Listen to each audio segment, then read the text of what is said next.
एक बार ये वीडियोस देखो, फिर यहाँ पे आना। लड़कियों की कमी हरियाणा में क्यों है इतनी ज्यादा आपके हिसाब से? ये एक समय में सर बहुत ज्यादा भ्रूण हत्याएं हुई हैं, भ्रूण हत्याओं की वजह से। बहुत ज्यादा हुई हैं। आओ तुम्हें बहुत ही क्लासिक चीज समझाता हूँ। कभी सोचा सेक्स डिटर्मिनेशन टेक्नोलॉजी इंडिया में आई कैसे, और ये सेक्स ट्रायल हुए कब इंडिया में? सबसे पहले 1974 में एम्स में हुआ। किसने कराया? इंडियन मेडिकल्स ने कराया। इंडियन मेडिकल्स को फंड किसने करा? रॉकफेलर फाउंडेशन, ये फोर्ड फाउंडेशन, जितनी भी बाहर की कंपनीज हैं, जितने भी बिलियनियर्स हैं।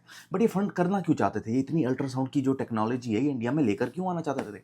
Obviously they want to make money too, but इसके दो मेजर रीजन थे, इकोनॉमिक और पॉलिटिकल रीजन। पॉलिटिकल रीजन ये था कि 1950s और 60s में बड़ी सारी countries, whether they want to be in communist control और they want to be non communist. चाहे नॉर्थ कोरिया, साउथ कोरिया देख लो। North Korea went to communism, south Korea went to capitalism, जो USA के साथ था। जापान वेंट टू कैपिटलिज्म, जो USA के साथ था। North Vietnam, south Vietnam, China, Soviet. तो ये एक तरीके का एक पॉलिटिकल गेम चल रहा था कि किसने किसको अपने हिस्से में लेना है। तो इंडिया उस समय बिल्कुल भी इन चीज़ों से अलग था। तो India was a ground zero. तो इंडिया पे सारी चीज़ें ट्राई करी गई, किस तरीके से अल्ट्रासाउंड को लेकर आया गया, किस तरीके से सेक्स डिटर्मिनेशन टेक्नोलॉजीज़ को यूज़ करा गया फॉर ट्रायल।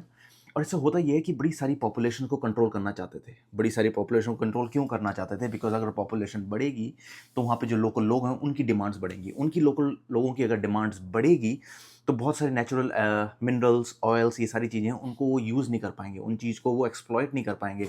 हेनरी किसिंगर ने 1974 में बिल्कुल कह दिया था साफ, अगर इन कंट्रीज में पॉपुलेशन बढ़ेंगी तो it will be a direct threat to western political intent and economic intent.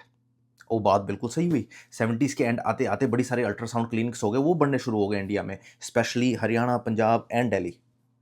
उस समय जो सेक्स रेशियो था, जरा उठा के देख लेना, 1991 का क्या था, 2001 का क्या था, और उसके जो इम्पैक्ट्स पड़ते गए।